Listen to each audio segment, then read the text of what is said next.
Our annual day at the ballpark is always a great time. It's one of my favorite days of the year. So thank you all who were able to participate. Welcome to our August Town Hall. We have a lot to update you with today as we continue making progress towards our Health Compass 2027 vision of transforming children's health and well-being as one team. So let's review the agenda. We'll share about the work of our Health Compass 2027 growth and partnership strategy.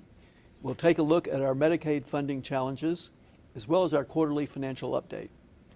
We'll share team member recognitions. We're going to look at the amazing progress on the new patient tower and share an exciting tower-related announcement. We'll share the information solutions team is taking to support all of us. And then we'll update you on the executive recruitment efforts. And of course, at the end, we'll save time for Q&A. To start, we always love to hear from patient families about their experiences at Connecticut Children's. Recently, we received a heartfelt message of gratitude for the care of a child received at Connecticut Children's. The message reads, "The nurses here on the 8th floor are true superheroes. We've been blown away by the incredible care they provided. I don't know how someone can bring so much knowledge, joy, passion, and confidence to one of the most challenging jobs in the world. Our team of doctors is exceptional and gives us great confidence, but it's the nurses who carry us through these tough days. From the bottom of our hearts, we truly appreciate everything you've done for our family." That's truly a wonderful message and a true example of the mission moment at Connecticut Children's. So thank you to all who are involved in providing such a positive experience for this family. Next, from mission to our strategy. As you know, our Health Compass 2027 strategic plan represents our journey in transforming the future of children's health and well-being. In general terms, Health Compass 2027 positions Connecticut Children's to be the best place to work, the top destination for care, and a strong family and community partner. Specifically, it's 5 transformational strategies that drive this work. Today, Janelle Irvin, our Senior Director of Strategy, Partnerships, and Business Development, joins us with an update on our growth and partnership strategy. Welcome, Janelle. Thank you, Jim. Hi, everyone. I'm excited to be here today to share about our Health Compass 2027 growth and partnership pillar and where we are headed on this exciting journey. It's hard to believe we are well over halfway on our 5-year strategic plan. Our growth and partnership pillar contains some critical strategic focus areas that support the overall growth and success of our organization. On this slide, the partnership component is instrumental to us to ensure that we are in various regions across Connecticut and beyond. You can see a few of those partnerships listed on your screen. With our facilities expansion and optimization bucket, our new tower is a major milestone within this work. By building the capacity to continue to be able to see as many patients as possible while providing this care even through our ambulatory footprints. We are also ensuring that we are maximizing what we have in place to the fullest potential. This essential work allows us to ultimately increase our total revenue to our system. The Connecticut Children's Care Network team has helped position Connecticut Children's for the future by leading efforts to explore and implement alternative payment methods beyond our traditional fee-for-service approach. And certainly, last but not least, one area that we're really focused on the past couple years is our care close to home strategy, looking at establishing and growing in new areas and new markets to reach even more kids, including our South Hadley location in Massachusetts that overall supports our out-of-state revenue metric. With all this work, there is much to be celebrated. This slide highlights a few of those recent accomplishments by our teams that I would like to share with you today. We have completed over 200 surgical cases at the ASC in Stamford this fiscal year, a tremendous milestone in executing our Fairfield County strategy. We have also cared for more than 5,000 unique patients outside of Connecticut. Patients and families come from all over to seek our care and expertise. And to round out these celebrations, our Care Network team achieved a 91% quality score based on their 2024 Anthem performance. Congratulations, and thank you to everyone who made these celebrations possible. We'd also like to take this moment to share a few partnership updates that are in place and moving right along. Our Norwalk Hospital ED Ops model is going to be launching in September-October of 2025. This expansion allows us to extend our pediatric expertise into other regions, create additional front doors to our system, all while supporting our Care Alliance, one of our Care Alliance partners, Northwell Newvance. Last time I was here, I also mentioned an exciting update from our CIN primary care behavioral health integration. Through this partnership with the Village for Families and Children, we've successfully deployed this model within 2 primary care practices and a third coming on the way. We've also are about to pilot a Danbury telehealth subspecialty, a special initiative that's coming soon. So what does all this mean and what's ahead for fiscal year 26? Our growth and partnership pillar has some key performance indicators and metrics that we are marching towards. Our current scorecard, which is listed on the screen, is showing where we are trending. You can see that we still have some progress in a number of areas to fully accomplish our ambitious goals by 2027. The areas of focus over the next year will be around ensuring our new-to-system patients can obtain care through some of our core specialties, increasing our hospital inpatient and NICU market share, both of these which will assist with increasing our overall total revenue for the organization. And this concludes my short update for the growth and partnership pillar, and I'd like to thank and take this opportunity to thank you guys. This work is truly amazing, and without all of you, it couldn't be done. Thank you. Back to you, Jim. Thank you, Janelle. We appreciate the strategic work that you're leading related to our growth and partnerships. Before we move on, we want to get your feedback. We'll pause to give you time to answer these 3 questions on your screen, which include a new question related to what else you'd like to know about Health Compass 2027. Let us know how you feel.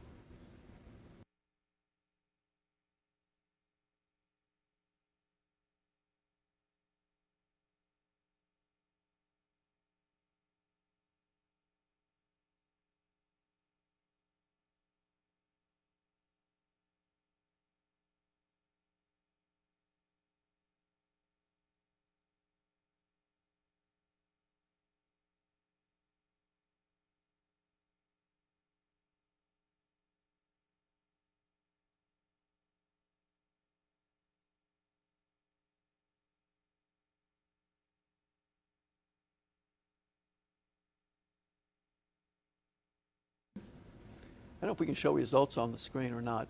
Are we able to do that? Nope. All right. Well, what I'd like to do in future town halls is when we do these surveys is give you the results back next time. So I'll put that on my agenda. But thank you all for those who participated in the poll. And as we continue on, we have an update on our 12-bed inpatient unit at St. Mary's Hospital in Waterbury. For the last couple of years, we've been experiencing very low census. And then of course, we have our ongoing staffing shortages across the organization. So we're exploring the possibility of closing that unit. And we haven't made any decisions, we're just exploring the options.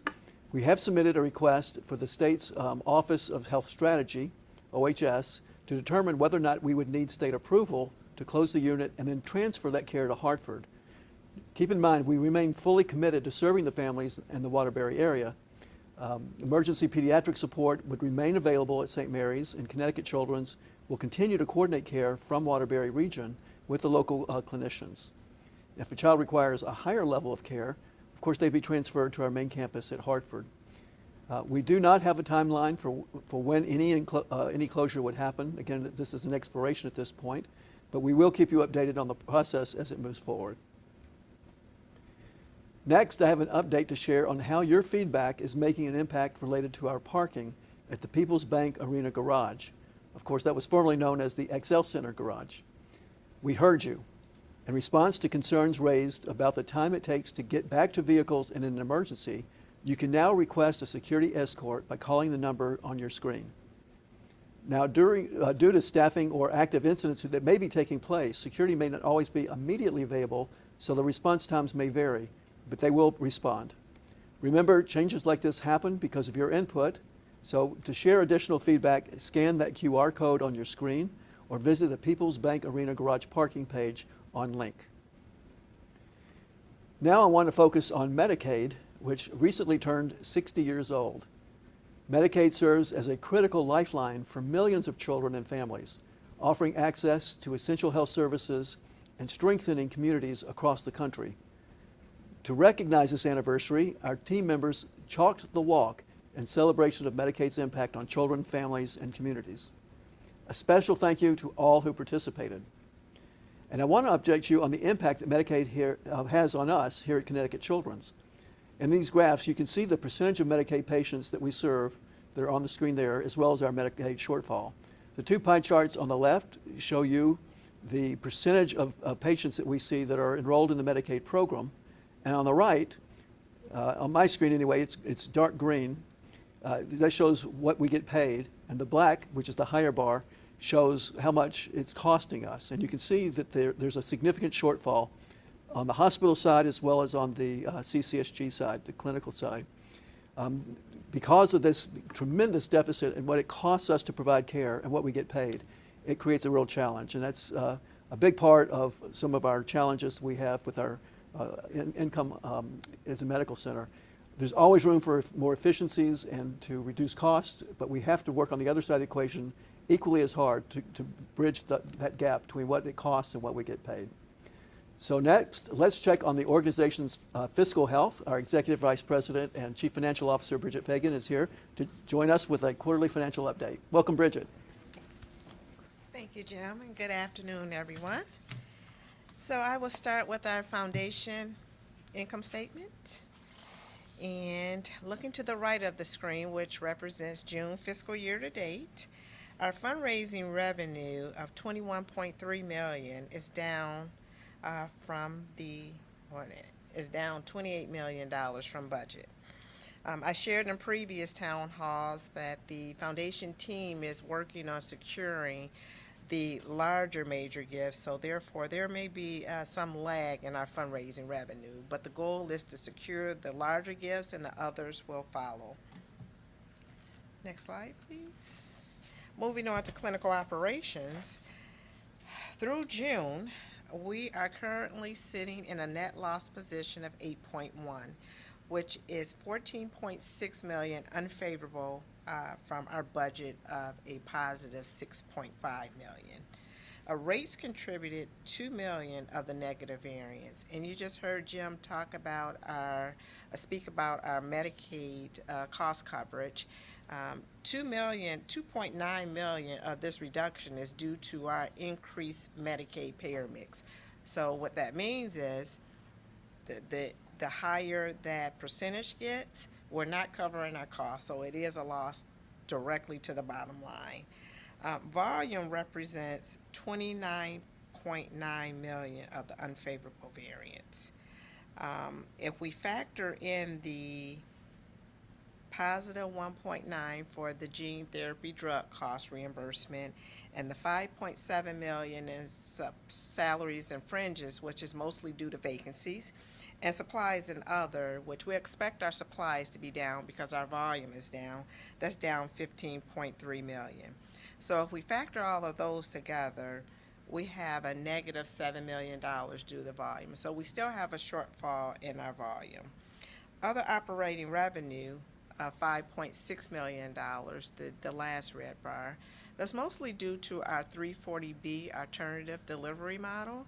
The team is working with the states to secure this and get this in place, and the goal is to have this completed prior to the end of the fiscal year, and that will bring in probably an additional $5 million to our bottom line. So we're really looking forward to that. So again, clinical operations through June, a net loss position of $8.1 million. And we do have some mitigation strategies that we have been put in place and currently looking for new opportunities to put in place to mitigate some of these losses. And that includes working with the state.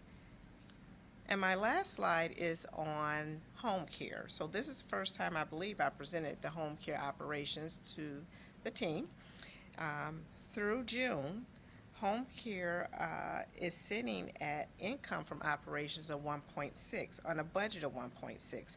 If you look at the different factors, the operating revenue down 2.8 million, and that's due to not being able to get out there and provide the services due to a lack of resources. But we have put some compensation plans in place, so this effort is being led by Matt Farr. And we are hopeful that some of these per diem nurses will pick up additional shifts. And as a matter of fact, we have seen an increase in some of the additional shifts in July and August. And that will only make that bottom line better. So right now we are hitting budget, $1.6 million for home care operations. And now I would turn it over to Bob. Thank you. Thank you, Bridget. Appreciate it. And good afternoon, everyone. I'm excited to start with sharing our team member recognitions. Our kindness award for August goes to Felicita Gonzalez, an administrative assistant in the NICU. In nominating her, a colleague wrote, "Last week I misplaced my badge and requested a new one. Felicita offered to walk across the street to get my new badge so I didn't have to step away from the NICU. It was so kind, and she definitely did not have to do that. She's always trying to help make everyone's day easier. She's so important to the team." So congratulations, Felicita. Thank you for going above and beyond to always lending a helping hand. Next, let's celebrate our Good Catch Safety Award winner for August. Erin Bailey joins us with more. Welcome, Erin. Thank you so much, Bob, and good afternoon, team. This month, we're excited to recognize two of our patient care assistants, Lauren Condon from MS8 and Noah Bishop from the Central Staffing Office. Noah was observing a patient on MS8 when he demonstrated attention to detail and noticed some changes in the patient's movements. The patient was assessed and the team believed the movements would soon resolve.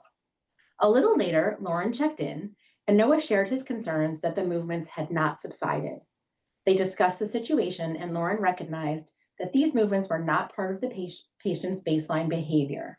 She helped to communicate their concerns to the nurse caring for this patient. The nurse reassessed the patient and consulted with the care team. Great job, Noah, for speaking up for safety, and Lauren for really listening and hearing the concerns being shared. You both not only advocated for the patient, but also role modeled our CHAMP safety behaviors. Great one team spirit. Back to you, Bob. Thank you, Erin, and congratulations, Lauren and Noah. Remember, you can recognize a team member for either a Good Catch or Kindness Award and accolades. Just click Recognize on the home screen, then click Community Celebrations, and you'll see the award categories there. And don't forget, you can also share other recognitions, like these for Jessica Hollenbach, Senior Manager of the Asthma Center, and Jessica Ortega, Safety and Security Associate. Both went above and beyond to support fellow team members and help children in our health system and community. So congratulations. Next, we can all run on Duncan. I'm excited to let you know that I signed a lease with Duncan to move into our new tower. Well, they'll have a street-level storefront on the second floor. Over the years, Duncan has generously supported Connecticut children through critical financial contributions, most notably from Duncan Iced Coffee Day and PJ Day for the Kids initiative, along with meaningful in-kind donations. In addition to opening in the tower, Duncan has named a dedicated space in the new Advanced Cellular and Gene Therapy Unit, further underscoring its deep commitment to the health and well-being of children. We'll share more details before Duncan officially opens, so stay tuned. As you know, construction on a new tower continues at an impressive pace. Let's look at the latest highlights from the project in this video. We are on the 6th floor of the new tower, and this is our new NICU floor, one of our 2 new NICU floors. And what we're doing here is we have 50 private rooms for our NICU babies and their families. So it's really nice. We have 2 new floors of NICU here. We have 25 rooms on each floor. And right now, our babies who are over in our existing NICU, they're in a base-style NICU. So that means all the babies and all the families are in the same big room. And it's really hard because it's not the best environment for a baby to heal and get ready to go home. So here we have these private NICU rooms, and our nurses got together and said, it is unfortunate that when our patients finally get to sleep, these other important services have to come in and interrupt them. So they said, what if we could access all of the supplies from the hallway, and we could access where the dirty laundry is and the garbage is, and it could all be removed, the bad stuff out here, put the nice new supplies in here. You'll come past our security and welcome center, and then you're going to be right next to our 4th floor outdoor terrace. This is going to be gorgeous. It's going to be a space where families can walk outside, get a breath of fresh air. You can feel some sunshine on your face, or you can take advantage of some of the nice soft seating right here before you head into the main hospital for your appointment. We do have this gorgeous deck.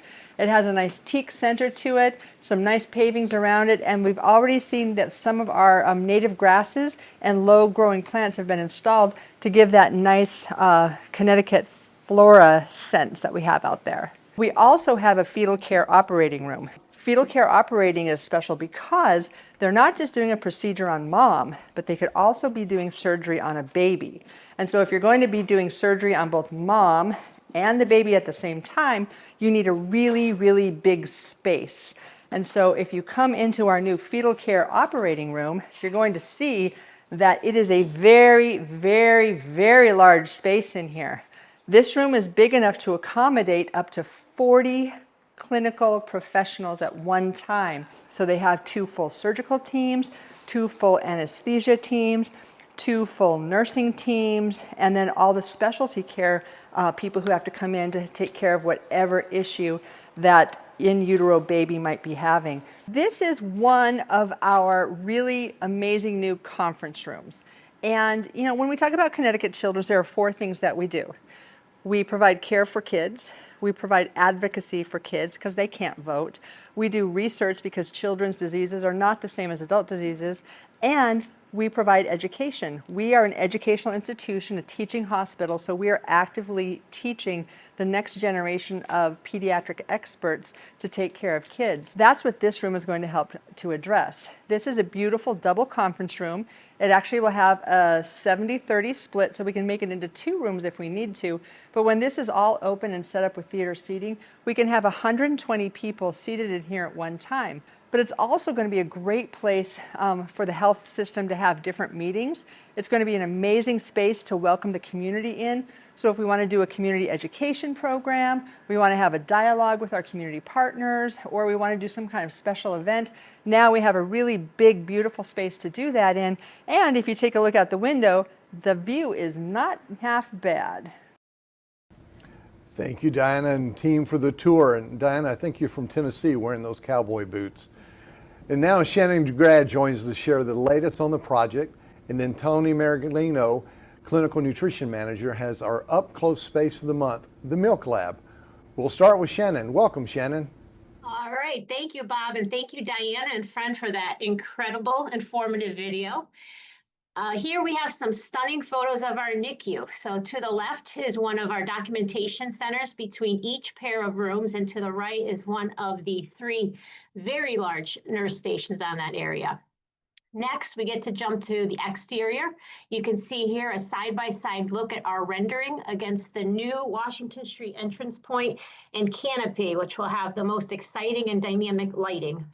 And then finally, near and dear to many of us, food.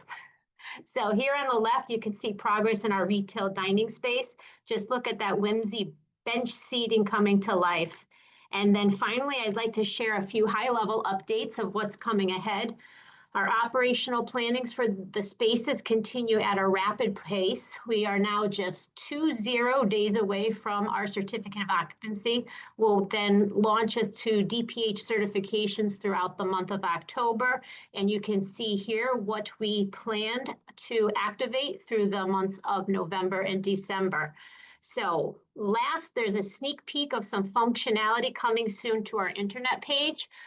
This will be a one-stop glance at everything tower training and orientation. So please stay tuned for more details, but this will be the place where you can get details on required training, tours, simulation, and beyond. So as Bob mentioned, I would love to introduce Tony Margolino, our Clinical Nutrition Manager, to highlight this month's Tower Spotlight Milk Lab operations. Take it on, Tony. Thanks, Shannon. So I first wanted to just share a little bit about what our Milk Lab operations are for those who might not know. All patients that are admitted to the hospital, if they are on specialized formula or fortified human milk, that gets prepared by a dedicated team of technicians that we have, milk techs and diet techs.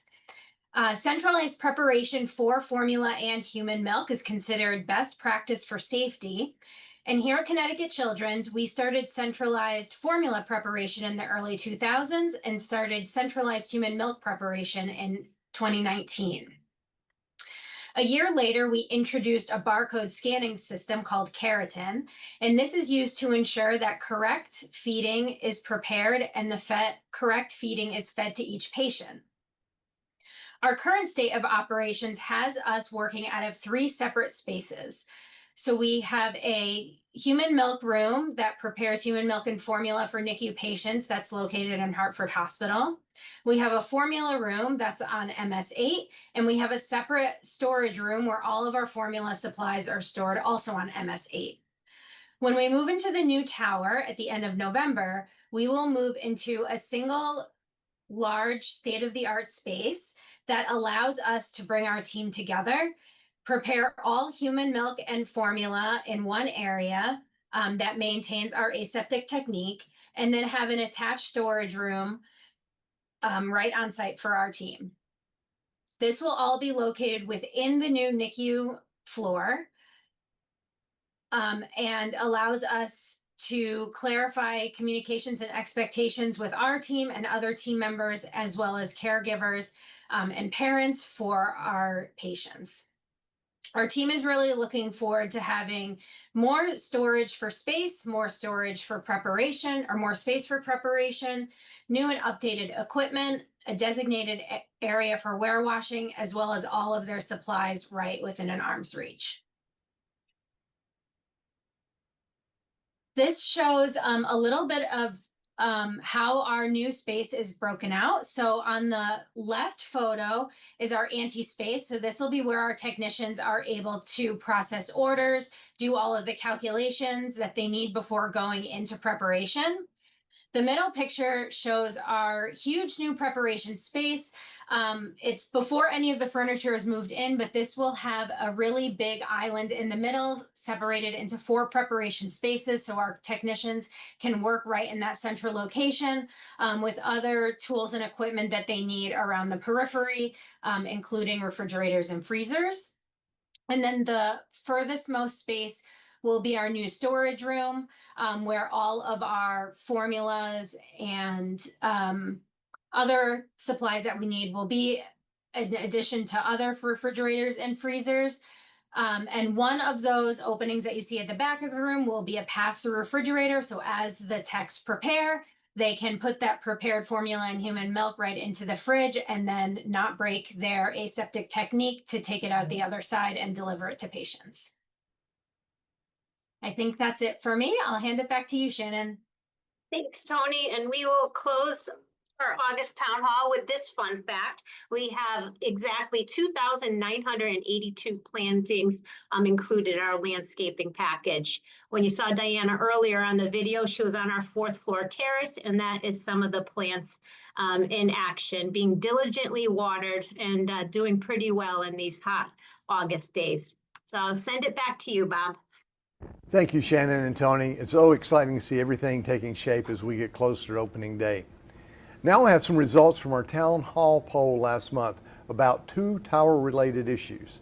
First, we offered options for a team member gift to commemorate the opening, including a journal, playing cards, stuffed animal, socks, or a lapel pin. The winner, I'm going to sock it to you, the socks, by a healthy margin too. And then we also ask you about your preference for a dining option in the new garage. The winner there, also by a healthy margin, the grab-and-go deli style restaurant. So we'll get to work on ordering those socks and doing our best to finalize a deli style option for you to enjoy. And switching gears now to technology, our information solutions team is busy with a number of projects that power our day-to-day business, operations, and prepare our organization for the opening of the new tower. Senior Vice President and Chief Information Officer Jonathan Carroll joins us. Welcome, John. Hey, good afternoon. Thank you, Bob, and good afternoon, team members. I'm excited to share several technology updates with you. Let's begin with those that you see on your screen, and the first 3 that have been recently completed. First, in June, the remaining Microsoft Office updates were completed, and Zoom AI Companion was enabled across the organization. Next, in late July and into August, in preparation for the tower opening, the network engineering team completed the replacement of the Wi-Fi access points at the existing 282 tower. I do want to take a moment and add a huge shout out to the IS network engineering team in successfully executing this critical work that will enable a seamless wireless network at our main campus. Now, let's touch on the remaining technology updates that you see on your screen. In July, we began our Windows 11 updates, Windows 11 will become our new desktop operating system, and this work is planned and will continue to work into September. In September, we'll also take one step toward consolidating our communication tools. Skype will be removed from all workstations at the end of the month to ensure a smooth transition to Zoom Team Chat, which will become our primary tool for team member instant messaging. As with all of these changes, we'll publish quick tips on the intranet later this month. We have two new technology updates to share with you today. First, as you may have heard, RAS will transition to ServiceNow, powered behind the scenes by the technology by SailPoint. This work will happen in stages starting in October. To support this transition, the IS security team will be reaching out to directors and managers to identify and collect information for each role that they oversee. Email invites will be sent later this month. The second update is Kronos, which, as you know, is our current time and attendance system. And this system must be cut over to a new system by Q4 2026. The RFI selection process, RFI is request for information. That process is underway, and the project work is slated to begin in the first quarter of 2026. Now, before I hand the baton back to Bob, I want to add that we look forward to sharing a more comprehensive tower technology update at a future leadership or town hall meeting. But in the meantime, on your screen is a quick snapshot of some of the technologies and quantities that are planned for this new space. Over 1,200 pieces of equipment have been ordered, including our PCs, peripherals, new WOWs, and wall mounts. In addition, between the two towers, we'll have nearly 350 wireless access points supporting our technology communication needs. In addition, there will be nearly 3,000 data drops connected by 1.75 million feet of cabling. That's nearly enough cabling to stretch between Connecticut Children's and Montreal, Canada. As mentioned, we look forward to sharing more about this and other exciting technologies at a future meeting. So for now, Bob, I'll turn it back over to you. Thanks, John. Appreciate it. Next, I want to raise awareness about the important work of our Operational Prioritization Steering Committee. Formed in 2023, the committee keeps the organization focused on the right projects at the right time with the right resources in place. It's responsible for aligning, prioritizing, and tracking all projects that require more than two shared services to implement, such as marketing and communications, information solutions, or facilities. Project requests are submitted by directors and above and enter a tollgate process, where 3 gates represent key approval milestones that guide each project from idea to execution. Projects are evaluated using a scoring system that brings structure and consistency, with each one assessed on 2 key factors: organizational impact or purpose, and implementation difficulty or flexibility. This is a partial list of projects in the pipeline, organized into categories to highlight the breadth and diversity of work that is happening. Since launching, the committee has reviewed 64 projects, 2 more scheduled for review, and 18 projects did not advance for various reasons. We'll be sure to keep you updated from time to time on this important work. Next, as of July 1st, our Medical Psychiatric Integrated Care Unit is accepting external referrals through OneCall from across Connecticut, New England, New York, New Jersey, and the Philadelphia area. The unit opened in 2023 to treat patients with co-occurring medical and psychiatric diagnosis who require an inpatient level of care. It's one of only 2 units in New England and the only one in Connecticut offering comprehensive pediatric medical and mental health services. By taking external referrals, Connecticut Children's will address the critical needs of more children and teens through the region. The unit will also continue with internal referrals through the existing process. Now I have an update on our consolidation of primary care clinics. Construction on the new space on the 4th floor of 10 Columbus Boulevard in Hartford will start early next month and continue into December.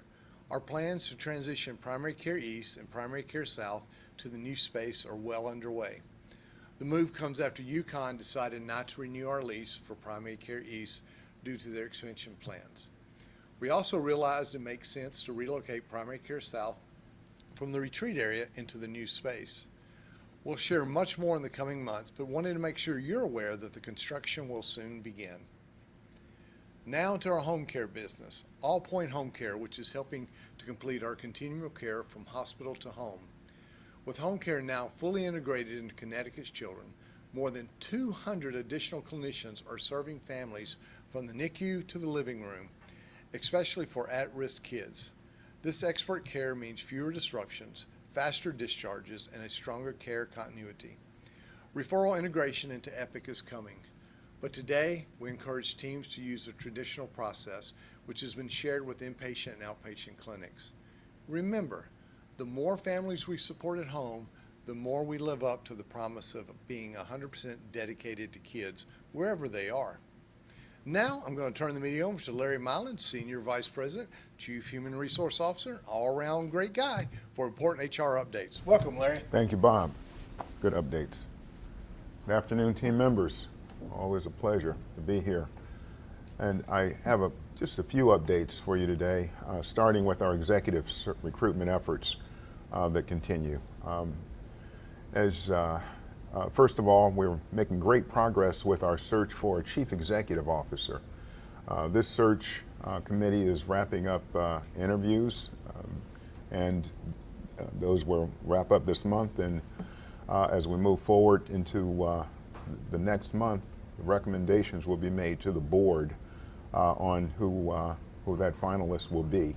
And that should occur by the end of September, and then the offer will be made in October. So we should know who our new CEO is come October, come this fall, and moving pretty nicely with a very efficient process.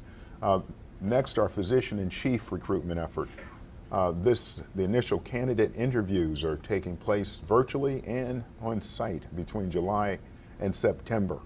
The search committee plans to have 2 to 3 finalists selected by October, and we hope to extend an offer by November for this critical role.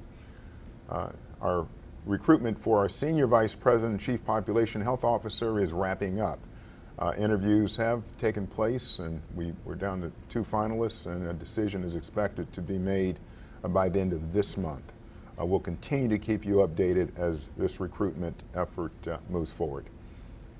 And switching gears, I want to next talk with you about our performance appraisal process, which opens up today. The self-appraisal forms are now available in Oracle for senior leaders. A form for all team members will open soon. The process aligns with team members' goals with organizational priorities, providing opportunities for continuous improvement, collaboration, and professional development. Team members need to complete all self-appraisals in Oracle between August 19th and September 6th. Then leaders will complete performance reviews between September 7th and 31st. Please make sure to complete your self-assessments by the deadline. Also, it's time to start working on those FY26 performance goals. As you know, development goals that support Connecticut children's strategic direction is a critical component of our journey to operational excellence. The timeline for creating goals for fiscal year 26 is displayed on your screen. Senior leaders and managers need to set 3 to 5 goals. Team members need to set 1 to 5 goals. Goals need to align with quality and continuous improvement, finance, and/or one team culture. The timeline and criteria is available on the annual performance goal setting page on Link. Next, I want to remind you about several policies that are actively enforced at Connecticut Children's that cover media and social media and patient records. Remember, team members should not correspond with the media in any way without prior authorization from our marketing and communications department. If contacted by any media outlet, send a vote immediately to Monica Buchanan, our Senior Director of Strategic and Enterprise Communications. Additionally, team members are prohibited from posting information on social media that may violate our HIPP or HIPAA confidentiality and privacy standards or other policies. And lastly, team members are not allowed to access patient records unless it's required for patient care or to perform their job. Patient records are monitored daily. Any team member who violates these policies will face disciplinary action, including possible termination. Remember, these policies are in place to help protect the privacy and confidentiality of Connecticut children's and our patients. So we thank you for your understanding and your compliance. That wraps up my updates, and I'm going to turn it over to Jim. Thank you, Larry. Next, I want to remind you to download our Town Hall takeaway flyer right from the resource tab of the Zoom platform. We'll also share it on Link. And leaders, please post it in your department areas. Now that brings us to our Q&A section, so let's see what kind of questions we have.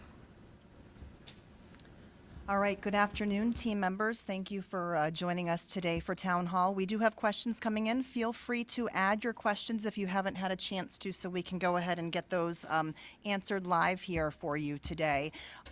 For those of you who did not have enough time to submit your poll questions, if you would like to send them to our questions mailbox, any responses you have, we will be sure to share those with Jim and Bob and team.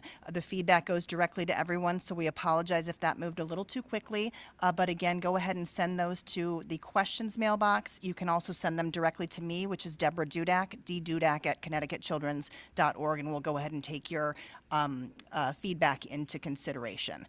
So the first question, Jim, I'm going to ask for you that has come in from one of our team members. Have we ever considered moving our core clinical operations from Hartford to Farmington and the medical campus there to achieve a more optimal mix of Medicaid and non-Medicaid patients? Well, what an interesting question, and thank you for that.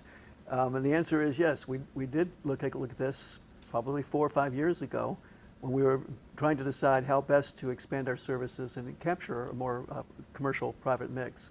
We're always committed to all children regardless of their ability to pay, so we'll always have a Medicaid population, but how do we sort of dilute that with more private patients? When we looked at Farmington, it turned out it would be much more expensive to build out there, to relocate the services. There are the politics with the city versus the city of Farmington. And when you look at the demographics, 1/3 of all the children in the state live in Fairfield County. And it's a much better payer mix in Fairfield County, so it made much more sense to, rather than relocate services, to create new services in Fairfield County. And that was the origin of our Westport location, which is doing very, very well. And we plan to expand it in 2026 to renovate the second floor and add more services. So that's really the strategy to help us dilute the Medicaid population and attract more private patients. All right, thank you, Jim. We do have another question. I'm not sure if we have an answer for that today, but I do want to go ahead and ask it. And if we don't have an answer here, we can certainly follow up with team members. But a team member is asking for an update on the Flex PICU step-down rooms. Is that anything we can work on here today, or leave that for a follow-up? Able to address that. Bob is coming up. Yeah, I'm assuming they're discussing the acuity adaptable space that we have in the tower. And right now, that is, as everybody knows, we're phasing the tower steps, and that is much later in the evolution and phasing of the tower. So we're not opening that at this time. Great, thank you. We have another team member asking, what floor is the construction at 10 Columbus Boulevard for the primary care transfer taking place? I believe that's the 4th floor. Bob, if you wanted to elaborate on that. That is correct. It is the 4th floor that is taking place.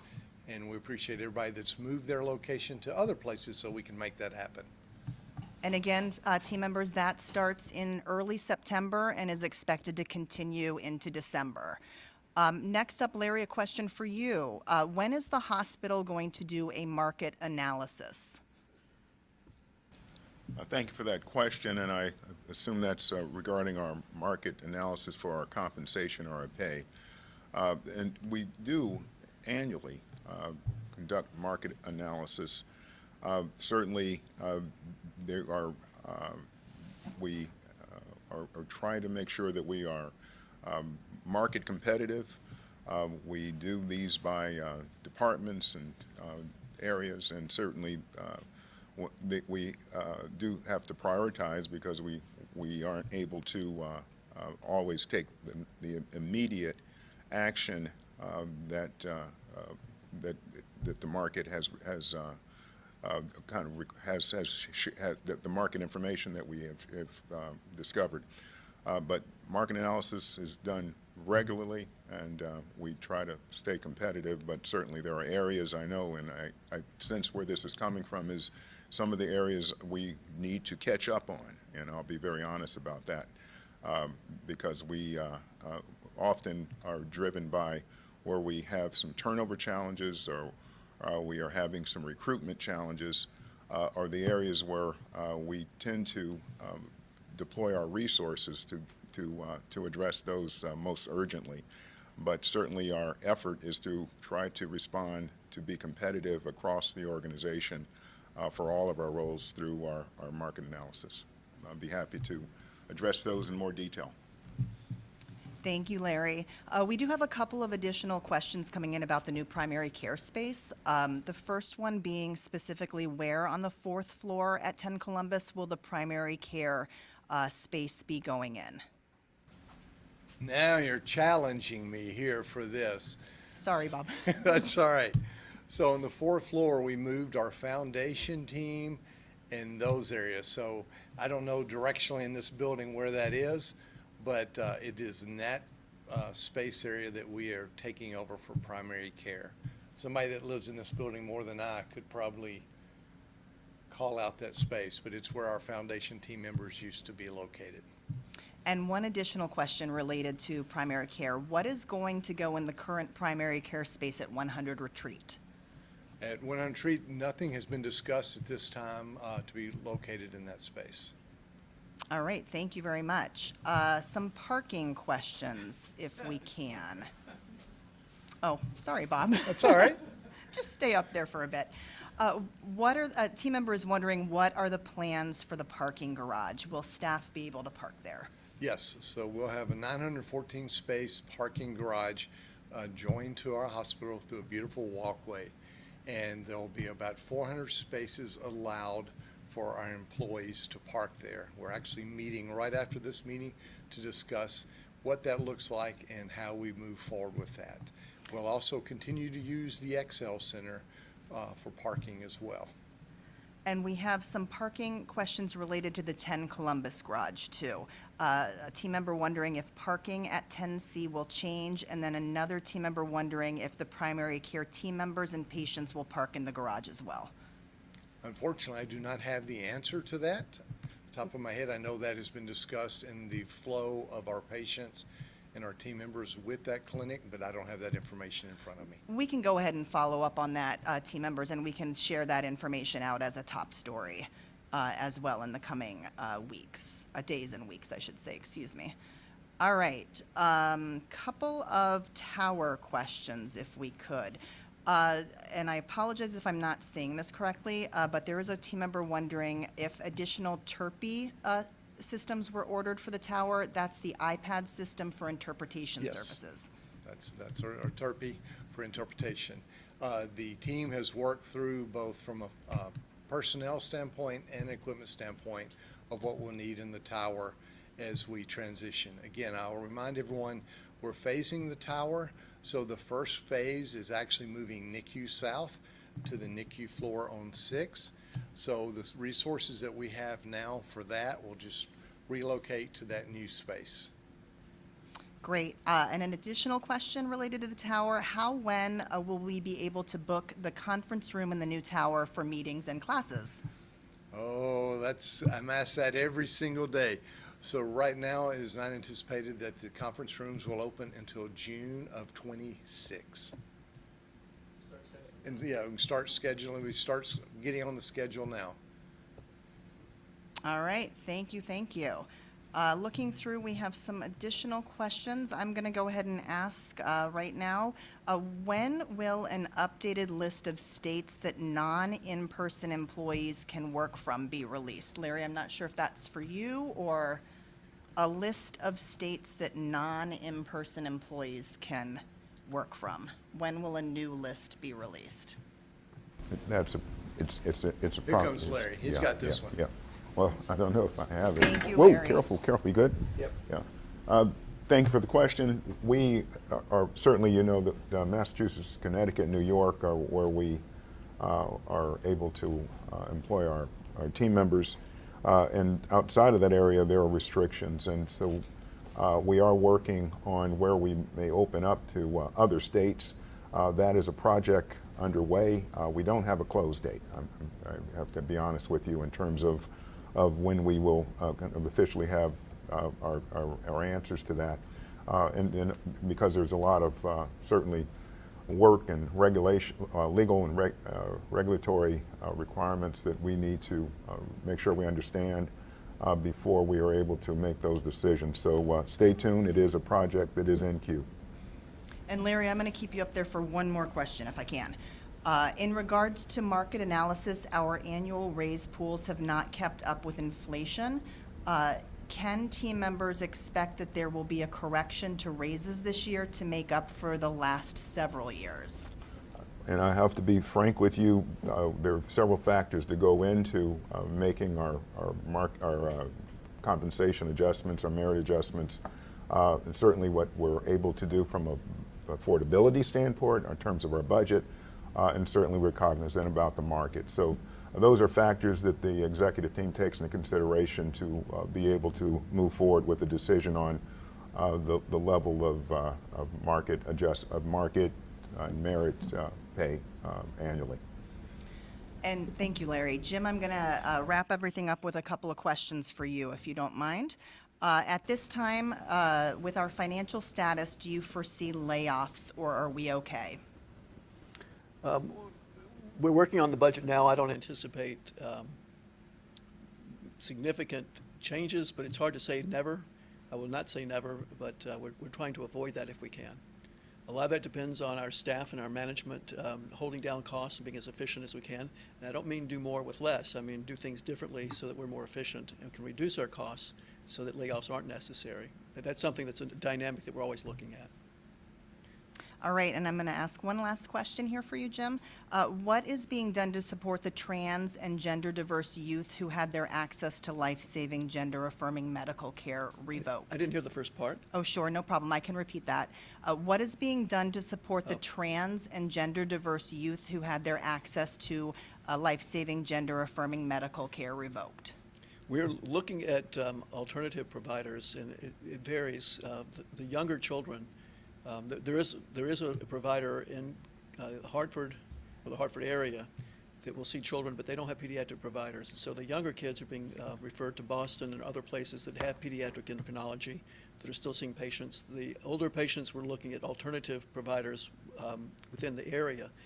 And that's still in a state of investigation. We're having negotiations looking at transfer agreements, staffing agreements, that we try to provide continuity for those children without putting the organization at legal risk with the federal government. Thank you, Jim. We'll go ahead and have you close us out with Town Hall now. I know you have another update for everyone in closing. Thanks. Yep, Deb, thank you. As we close out Town Hall, I want to share information about required education for clinical team members and those who serve as direct caregivers. While abuse of a patient would never be tolerated at Connecticut Children's, we want to ensure that team members have tools to protect themselves from potential allegations of wrongdoing. Mandatory education will be disseminated in Oracle on September the 5th, 2025, and must be completed by September 30, 2025. We're doing this for your own protection, so please cooperate and participate, and we'll share more information once the training opens up. For now, thank you for joining us. We'll see you next month for another Town Hall. Enjoy the day.